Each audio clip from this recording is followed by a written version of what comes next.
Oi pessoal, começando mais um vídeo aqui no canal. Espero que vocês estejam bem. Você que está chegando aqui pela primeira vez, seja muito bem-vindo. Você que já está com a gente aí há um tempinho, seja muito bem-vindo de volta. A verdade é que eu pensei 1000 vezes se eu gravaria esse vídeo ou não, porque hoje não é um dia muito legal. Não pelo que vai acontecer, mas pelo que aconteceu ontem. Perdi um grande amigo. E a Bíblia diz que existem amigos que são mais chegados que irmãos. E ele era mais que um amigo. Naldinho era um irmão pra gente. Então, hoje, meu coração sangra. Eu tento encontrar palavras para expressar aquilo que eu estou sentindo e não consigo. Penso muito nas filhas que ele deixou, na esposa que é como uma irmã para mim também. Enfim, eles sempre estiveram presentes na nossa vida, em momentos felizes, em momentos turbulentos também. Tínhamos muitos projetos, muitos sonhos ainda para realizar, e eu imagino ele enquanto pai, chefe de família, quantas coisas não idealizava fazer ainda. Mas enfim. Gente, o Lucas vai precisar passar por uma pequena cirurgia, hidrocele e hérnia bilateral. E ao longo desse ano a gente fez alguns exames, algumas observações. E eu não cheguei a comentar nada no canal porque não tinha nada certo ainda. O pediatra dele disse que era difícil, mas em alguns casos fecharia o canalzinho. Depois eu explico para vocês melhor. E infelizmente não fechou. E hoje eu estou aqui nos preparativos para internação do Lucas às 15 horas, no Hospital da Criança, no Rio de Janeiro, na cidade do Rio, na Vila Valqueire. E a gente, além de tudo que a gente está passando, a gente ainda está se organizando aqui para levar o Lucas para esse momento. E eu vou tentar gravar aí um pouquinho para vocês de como vai ser essa experiência e mais essa história para contar. Fica aí comigo.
Oi, amor da mamãe. O que você tá fazendo aí? Onde você vai? Aonde? Ah, a gente vai ao aniversário do Guilherme, tá? Daqui a pouco chega. Mas hoje a gente tá indo aonde? Conta pro pessoal. Fala, oi pessoal, onde você vai, filho? A gente vai ao médico, né?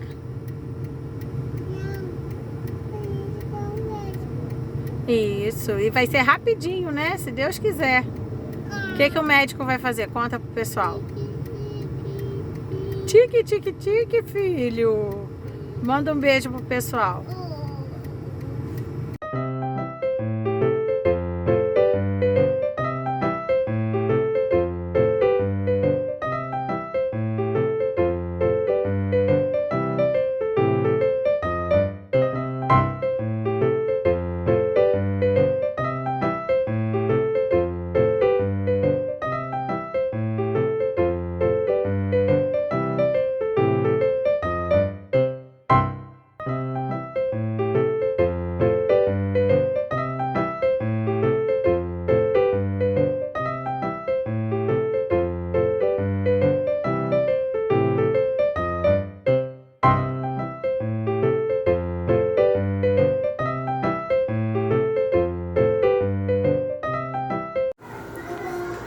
Olá pessoal, passando aqui para dar notícias a vocês.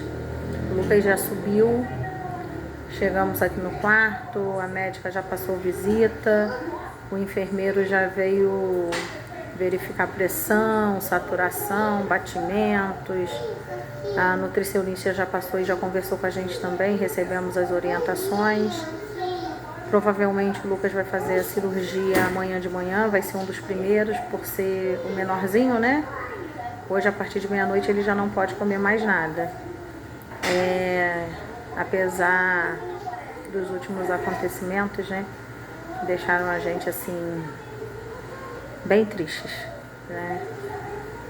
À medida do possível, a gente está bem. Tá bom? Agradecemos as orações, agradecemos as mensagens e cremos que Deus está cuidando de tudo. Pessoal, chegou aqui a nossa janta e eu estou apaixonada. Olha, o Lucas também adorou esse recipiente aqui no formato de ursinho. E chegou um papá de ursinho para ele, olha que gostoso, gente! Olha, o que será que tem nesse papai? Olha, filho, que delícia!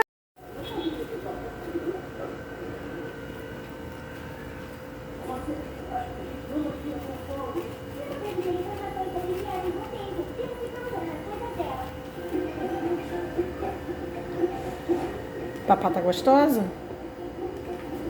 Tá, mamãe.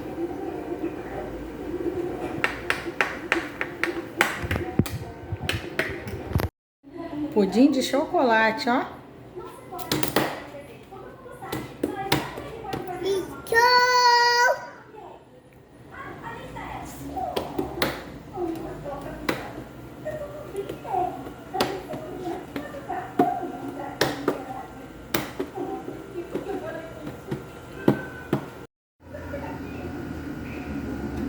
São agora 5h14 da manhã. O Lucas tá aqui. Então, tchauzinho, filho. Graças a Deus, passou a noite bem. Vou agora dar um banho nele com o sabonete que nos forneceram aqui. E daqui a pouco nós vamos descer para sabonete.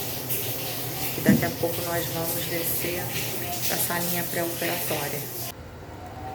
Pessoal, nós descemos por volta de umas 10 para as 7 para aguardarmos lá na salinha, né, pré-cirúrgica, vamos dizer assim. Lá eu preenchi mais alguns papéis, tive o contato com a anestesista, com a médica que iria realizar a cirurgia. Tiramos todas as dúvidas, né? Tirei todas as dúvidas. E aguardei lá um período mais ou menos de 1 hora. Aí eles nos chamaram, eu pude acompanhar o Lucas até o momento da anestesia inalatória, né? E esse foi o momento mais difícil. Eu ter que sair, ter que deixá-lo lá. Mas eu sei que ele não estava sozinho, né? Que ele não está sozinho. O médico dos médicos está lá com ele. E a gente vai ter mais uma história para contar. Nesse momento eu estou aqui no quarto, né? Subi para o nosso quarto. E daqui a pouco eles vão entrar em contato comigo assim que terminarem. Eu desço, volto para essa salinha, fico com ele lá até ele acordar. E se tiver tudo tranquilo, né? Vai estar tudo tranquilo, a gente retorna pro quarto. Pronto, fala pro pessoal. Pessoal, agora a gente Fala, tá tudo bem. tudo bem. Fala que você já papou, Dá papel, já fez xixi. dá fez xixi, Agora a gente tá esperando quem? papai. O papai e a tia pra gente ir embora. Fala que a gente tá esperando a tia pra gente ir embora. A gente embora. Fala, eu tô muito bem. Muito bem. E fazendo até gracinha, tá bem, né? Olá, pessoal. Por aqui já é dia 20 de novembro. Já se passou uma semana. Eu realmente não tive condições de gravar para vocês. Até mesmo por conta do pós-cirúrgico, né? A gente tem que tomar os devidos cuidados com ele, porque ele só tem 2 anos. Então não tem muita noção do perigo. E aí a gente precisou ficar com 1000 olhos em cima dele. E estrutura também, com relação a tudo que aconteceu, a gente ainda está digerindo, a gente ainda está tentando entender, né, e aceitar. Essa é a verdade. Não que a gente queira questionar Deus de maneira alguma, mas como tudo aconteceu. E realmente, assim, nós não tínhamos condições, eu não tinha condições. Então eu fui fazendo alguns vídeos aleatórios, mas nada assim que eu conseguisse sentar e me dedicar. Então vamos lá, vamos entender o que é hidrocele. Os bebês, né, o feto, quando ainda está em formação, os testículos eles ficam no abdômen do bebê. E aí, à medida que o bebê vai se desenvolvendo, os testículos eles vão descendo para o saco escrotal. E esse percurso, ele fica aberto, né, do abdômen até o saco escrotal. E normalmente, após algum tempo, ele fecha. E o do Lucas não fechou. E aí, por esse canalzinho, vamos dizer assim, fica passando líquido. E esse líquido se acumula no saquinho do bebê. E deixa o saquinho um pouquinho maior. Então, como nós descobrimos? No final do ano passado, 2022, dezembro, mais ou menos, novembro, finalzinho de novembro, eu notei que o saquinho dele estava um pouquinho maior. Levei ao pediatra, o pediatra suspeitou que fosse hidrocele. Como ele sabe como eu sou, ele pediu para que eu fizesse uma ultrassom para a gente poder estar confirmando. Fizemos ultrassom, confirmou-se que havia realmente essa abertura e ele me disse que em alguns casos raros esse canalzinho poderia ainda fechar, mas era raro. Se não fechasse, precisaria de uma intervenção cirúrgica, um piquezinho de cada lado só para poder fechar ali o canalzinho. E aí eu fiquei observando se não teria mais nenhuma outra alteração no tamanho, porque assim, não fica grandinho o tempo todo. No caso do meu filho não foi assim, ele não ficava grandinho o tempo todo. A maioria das vezes ficava no tamanho normal e outras vezes a gente observava que estava um pouquinho aumentado. E eu comecei a ficar de olho, pedi para minha sogra ficar de olho também. E um dia eu saindo do meu trabalho, uns 15 dias depois que a gente fez essa ultrassom, a minha sogra me ligou achando que estava um pouquinho maior do que o de costume. Eu vim para casa rapidinho e realmente estava um pouquinho maior, como eu já tinha contato do cirurgião em Volta Redonda, que o meu médico, né, o pediatra dele encaminharia. Eu consegui um encaixe no mesmo dia e levei o Lucas para ser avaliado. E esse médico, muito atencioso, ele tirou todas as minhas dúvidas e ele falou que como o Lucas era pequenininho, se eu quisesse esperar 1 ano, eu poderia. 2 anos, né, esperar mais 2 anos, ele não recomendaria, porque poderia nesse canalzinho desenvolver uma hérnia. E aí ele sentiria dor, porque só o líquido no saquinho não faz dar dor, mas incomoda por estar um pouquinho maior, mas não tem dor. Agora, se ele desenvolvesse uma hérnia, aí sim seria cirurgia para ontem. Então, nós decidimos aguardar um pouquinho, vamos observar se não vai ter alteração, e qualquer alteração a gente marca a cirurgia e faz. E, milagrosamente, ele não teve alteração nenhuma no tamanho do saquinho até maio. Num sábado, eu saí com a minha filha pra gente poder resolver algumas coisas na cidade vizinha e o Lucas ficou com a minha mãe. E quando eu cheguei em casa, estava muito grande. Praticamente enchia a minha mão. E aí ele chorava muito nervoso, porque ele não conseguia andar direito, porque estava muito aumentado. Eu dei um banho nele e fui para o hospital da cidade vizinha. E chegando lá no hospital, a pediatra que nos atendeu, excelente também, ela foi uma das que acompanhou o desenvolvimento do Lucas no período em que ele esteve na UTI NEL, nos 57 dias. Ela falou comigo que ele precisaria ser avaliado pelo cirurgião. Isso era umas 4 e pouca da tarde.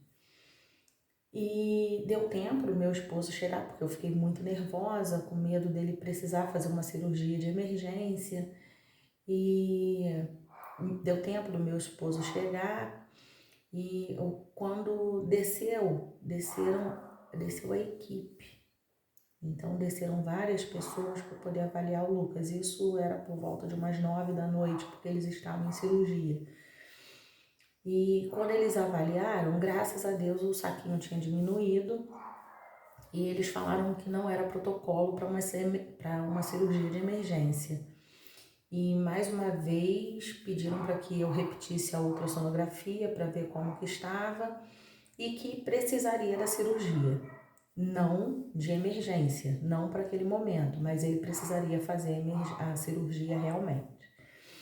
Saímos de lá, na mesma semana eu consegui fazer uma ultrassonografia e foi constatado que ele tinha desenvolvido uma hérnia. Então, eu comecei a pesquisar, eu já tinha tido várias recomendações desse médico cirurgião de Volta Redonda E eu comecei a conversar com outras pessoas, porque até então a gente nunca tinha ouvido falar sobre hidrocele, hérnia bilateral, a gente nunca tinha ouvido falar sobre isso. E aí consegui conversar com algumas pessoas que o filho tinha passado por esse procedimento e me disseram que o hospital no Rio, esse hospital da criança, onde o Lucas realizou esse procedimento, esse hospital era excelente e que não demorava muito para a gente poder marcar essa cirurgia, porque particular ficou em R$ 8.500. E um procedimento muito simples. Claro que numa emergência a gente daria um jeito e faria, mas eu tive excelentes recomendações pelo SUS. Ainda existem bons profissionais pelo SUS. Ainda existem bons hospitais pelo SUS. E eu recebi ótimas referências e eu consegui um encaminhamento para lá.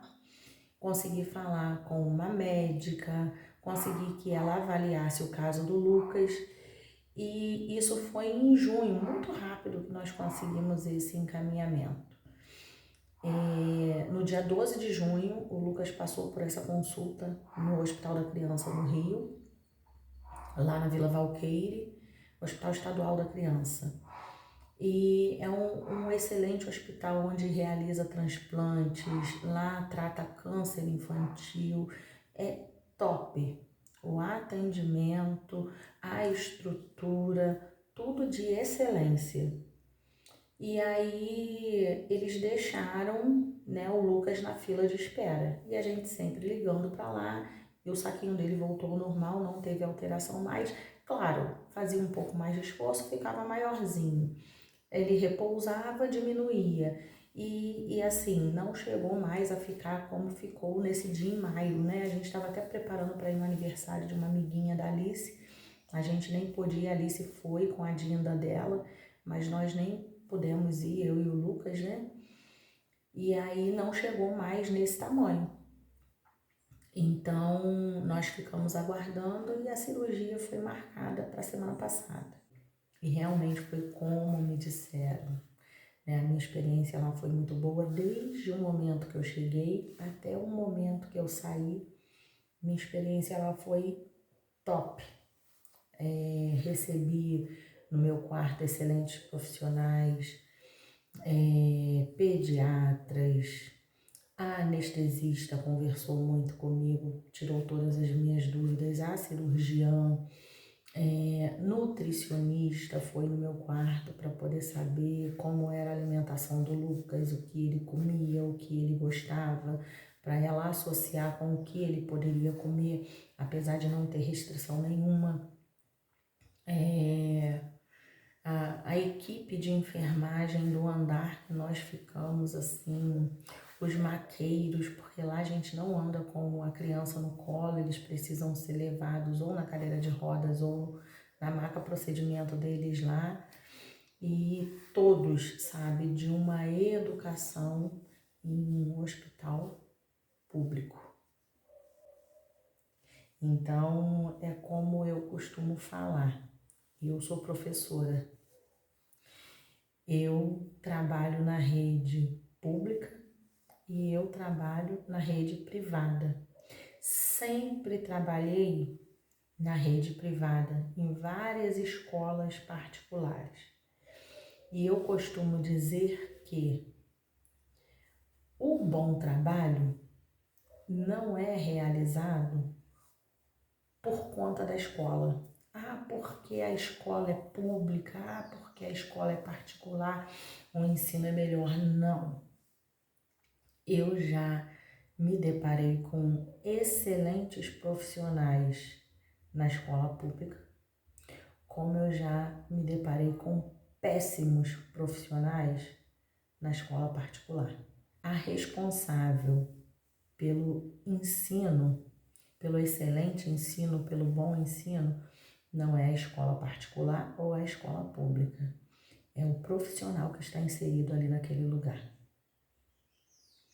E da mesma maneira, os profissionais que eu me deparei. O bom profissional, ele vai exercer a sua função independente dele estar atendendo um paciente pelo SUS, um paciente por plano de saúde ou um paciente uma consulta ou uma cirurgia particular. O excelente profissional é um excelente profissional independente de quem ele esteja atendendo. O excelente profissional, ele vai te atender bem, ele vai te dar toda a atenção, toda a orientação, independente do poder aquisitivo que você tenha. E lá eu me deparei com excelentes profissionais, pessoas que se preocupam não só com o físico, mas também com o psicológico, porque eu precisei de psicólogo enquanto eu estava lá. A pior parte desse processo foi ter deixado o Lucas no centro cirúrgico. E quando eles colocaram aquela máscara inalatória nele, o choro dele ficou abafado. Eu me transportei para a UTI NEO. Lá, enquanto ele estava dentro de uma incubadora, período de pandemia, eu não podia pegar e eu ouvia o chorinho dele longe, eu só podia colocar as minhas mãos.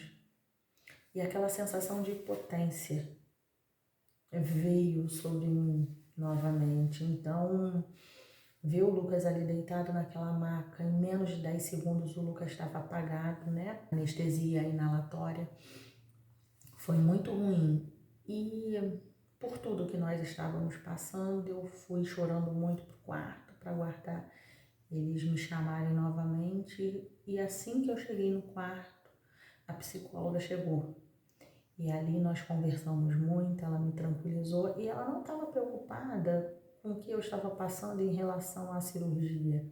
Ela estava preocupada comigo num todo. Tanto é que ela me perguntou tudo o que estava acontecendo, ouviu tudo o que estava acontecendo e não estava preocupada só comigo. Ela me ouviu com relação ao meu marido, aquilo que nós estávamos vivendo. Ela me ouviu com relação à minha filha. Então, assim, foi um tratamento de excelência.